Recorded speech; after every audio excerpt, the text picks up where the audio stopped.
নানা ধরনের সবজি আর ফলের জন্য খ্যাত নরসিংদীতে এবার চাষ হচ্ছে আরব আমিরাতের খেজুর। তুলনামূলকভাবে অন্যান্য ফসলের চেয়ে দীর্ঘমেয়াদী হলেও এখানকার উপযোগী মাটি ও আবহাওয়া বেশ আশা যোগাচ্ছে কৃষকদের। ফলে দিন দিন বাড়ছে খেজুর চাষির সংখ্যা। নরসিংদী জেলার বেলাব উপজেলার চর কাশিমনগর গ্রামের খেজুর চাষী তাজুল ইসলাম অর্থনৈতিক অনিশ্চয়তা কাটাতে 2000 সালে পাড়ি জমান আরব আমিরাতে। সেখানে খেজুর বাগানে কাজের সুবাদেই ইচ্ছে জাগে বাংলাদেশে খেজুর চাষের। 2012 সালে খেজুর গাছের চারা ও বীজ নিয়ে ফিরে আসেন দেশে। মাত্র 2 বিঘা জমিতে রোপণ করেন খেজুর বাগান। ইতিমধ্যে চারা বিক্রিতেই পুঁজি উঠে লাভবান হওয়ায় সম্প্রসারিত করছেন বাগান। আমি উৎসাহ পেলাম একটা গাছ, 5 বছরের একটা গাছ, যখন ফলন দেখি বিচির গাছ, দেখি যে আরবের চেয়ে একটু ভালো ফলন আর পানিও কম লাগে।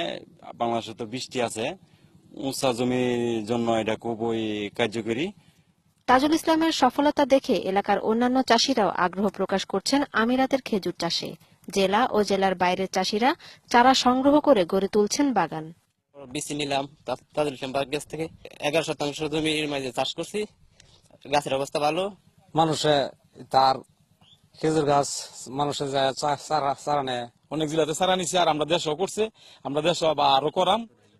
জেলার কৃষি বিভাগ বলছে, আগামীতে জেলা জুড়ে ব্যাপক হারে খেজুর চাষে কৃষকদের আগ্রহ বাড়াতে প্রয়োজনীয় ব্যবস্থা নেওয়া হচ্ছে।